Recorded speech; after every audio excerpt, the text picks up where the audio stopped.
Hi dear students, welcome back to Intelligence Career Institute. Myself Dr. Mikhail. Today I am discuss about the mucormycosis, black, also known as black fungus, जो हम लोग बहुत ज़्यादा सुन रहे हैं आजकल की आफ्टर कोविड रिकवर्ड पेशेंट, ठीक है ना, सेकेंडरी इन्फेक्शन और opportunistic infection seen in Covid recovered patient, ठीक है, ब्लैक फंगस और फंगल इन्फेक्शंस जो आपने सुना होगा म्यूकोरमाइकोसिस हो जा रहा है, बहुत सारे पेशेंट में देखने को मिल रहा है, ठीक है ना। तो हम लोग आज डिटेल डिस्कस कर लेते हैं इसके बारे में, ठीक है बच्चों।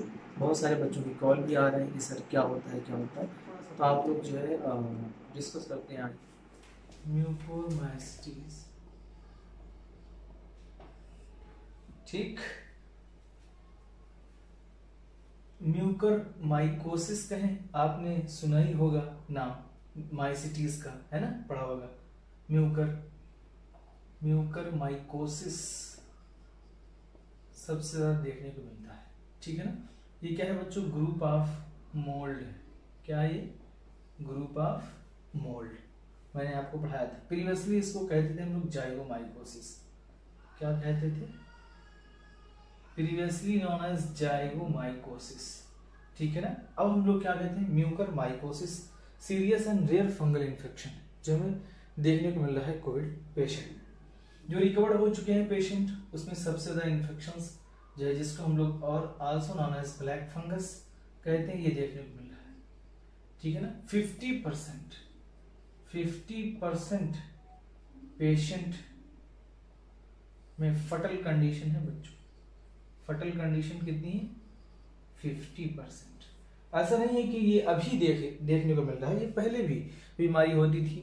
Those patients which have immunocompromised, ठीक है, या लॉन्ग टर्म आईसीयू में एडमिट है, उनमें भी ये बीमारी हम लोगों को देखने को मिलती थी। लेकिन जो है सबसे ज्यादा कोविड रिकवर्ड पेशेंट में हमें देखने को मिल रही है वाई। सवाल हमारा है क्यों, है ना।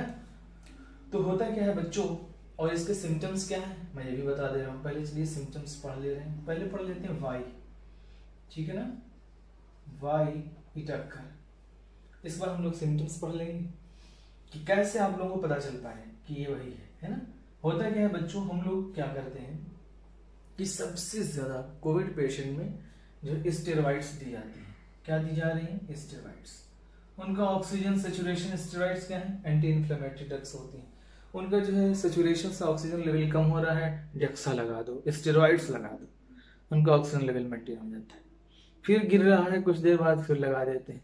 तो मतलब हाई डोज में जो है ट्रीटमेंट वाला स्टेरॉइड्स दी जा रही है। और स्टेरॉइड्स सबको पता है कि क्या होती है? Immuno compromised. इम्यूनिटी को क्या करती है? लो करती है। इम्यूनिटी क्या करती है?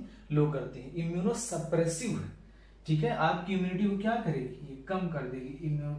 इम्यूनो सप्रेसिव एजेंट इम्यूनिटी कम करेगी, ठीक। दूसरा आपने पढ़ा होगा कार्डिकोस्टेरॉइड्स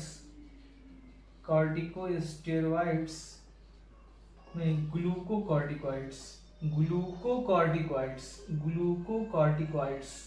ये दो साइड इफेक्ट बहुत ज्यादा हम लोगों को देखने को मिले स्टेरॉइड्स वाले। जब हम लोग स्टेरॉइड्स जो हैवी डोजेस जो है पेशेंट को देते हैं, एक तो इम्यूनिटी क्या होती है? सप्रेस हो जाती है, इम्यूनिटी लो हो जाती है। दूसरा ग्लूकोकॉर्टिकॉइड्स, यानी ग्लूकोज के लेवल को बच्चों, ग्लूकोकॉर्टिकॉइड्स क्या करता है? ग्लूकोज के लेवल को इंक्रीज करता है, increase the glucose level. If glucose level increase then, यानी बच्चों आरबीएस रैंडम ब्लड शुगर उसका क्या हो जाएगा? हाई हो जाएगा। अब उसको चाहे जो है डायबिटीज रही हो या ना रही हो, बोथ इंक्रीज आरबीएस या glucose level in both diabetic and non diabetic patient. तो इंसुलिन का जो इन्फ्यूजन हम लोगों को चलाना पड़ रहा है बहुत ज्यादा कोविड पेशेंट, ठीक है ना, क्योंकि स्टेरॉइड्स की जरूरत है ही है, उनको दी जाती है, तो उनका RBS random blood sugar level क्या होता है? बढ़ जाता है। और एक तो इम्यूनिटी कम हो रही है, इसी इम्यूनिटी की कम होने की वजह से सेकेंडरी इन्फेक्शन के चांस बढ़ जाते हैं। जब इम्यूनिटी सप्रेस होती है तो सेकेंडरी इन्फेक्शन क्या बच्चों? Chances of secondary infection is more. अब सेकेंडरी इन्फेक्शन में कुछ भी हो सकता है।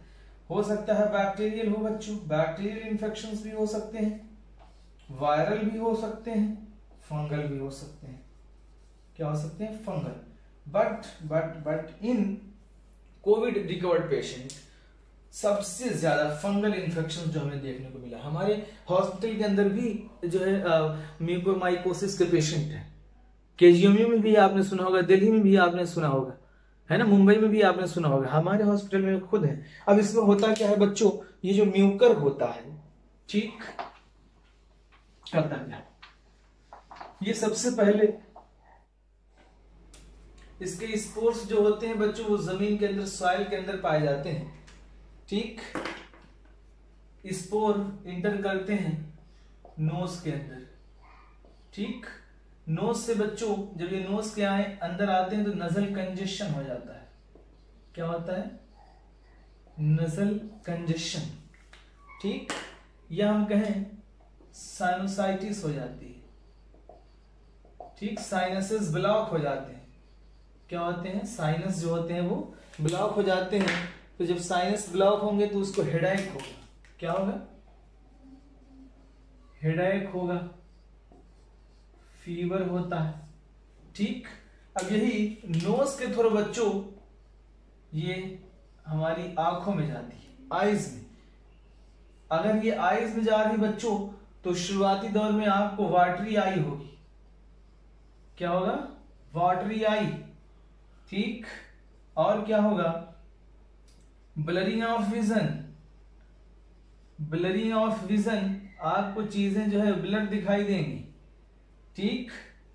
और क्या होगा? Swelling in I, swell up हो जाएगी आपकी आई, स्वेलिंग इन आई।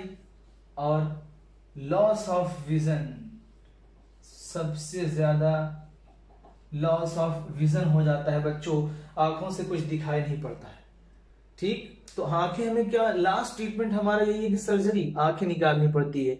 आपने सुना होगा कि आंखें निकाल ली जाती हैं। अगर आंखें किसी की निकाल ली जा रही है तो इसका मतलब ये नहीं कि हॉस्पिटल वालों ने मार के निकाल लिया। हॉस्पिटल के ऊपर जो है लोग ब्लेम ना डालें कि उन्होंने जो है आंखें निकाल ली तो ये कर दिया वो कर दिया, ऐसा कुछ नहीं होता है, ठीक है ना। तो ब्लरिंग ऑफ, अब यही जो है बच्चों यहां से ट्रांसफर होके नोज में हो गया, आई में हो गया, ब्रेन के अंदर एंटर करता है। इसके अंदर ब्रेन में, ब्रेन में जा रहा है तो मेनिंजाइटिस हो जाएगी। क्या हो जाएगी बच्चों? मेनिंजाइटिस, ठीक। अगेन झटके उठके आना शुरू होंगे, फीवर होगा, हेडेक होगा, ठीक है ना। अब ब्रेन से बच्चों एक और स्ट्रक्चर लंग्स के अंदर ये इंटर कर सकती है। कहा? लंग्स के अंदर। अगर ये लंग्स के अंदर जा रहे बच्चों, स्पोर्स लंग्स के अंदर ग्रो कर रहे हैं तो चेस्ट पेन, क्या होगा?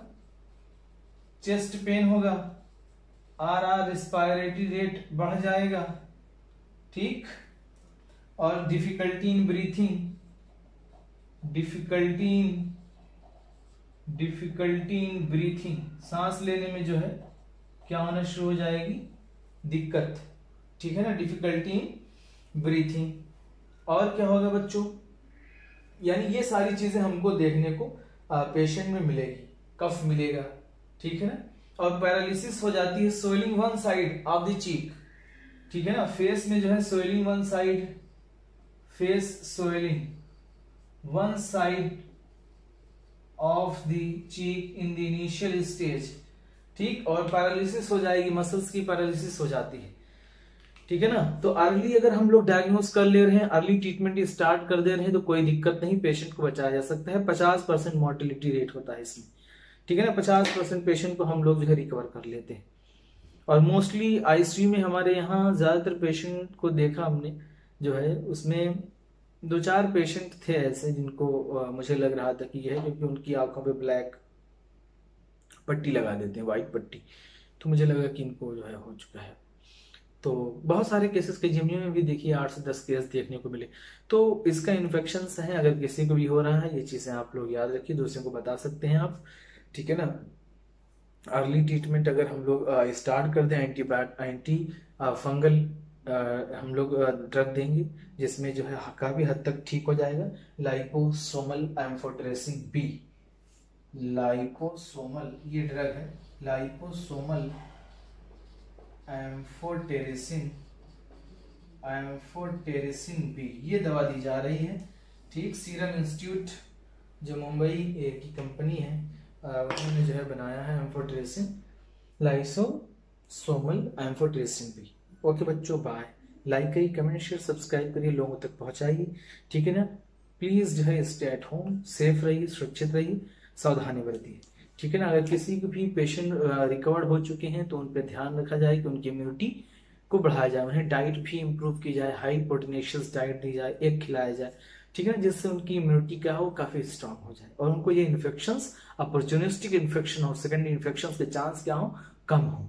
ठीक है, ओके बाय बच्चों।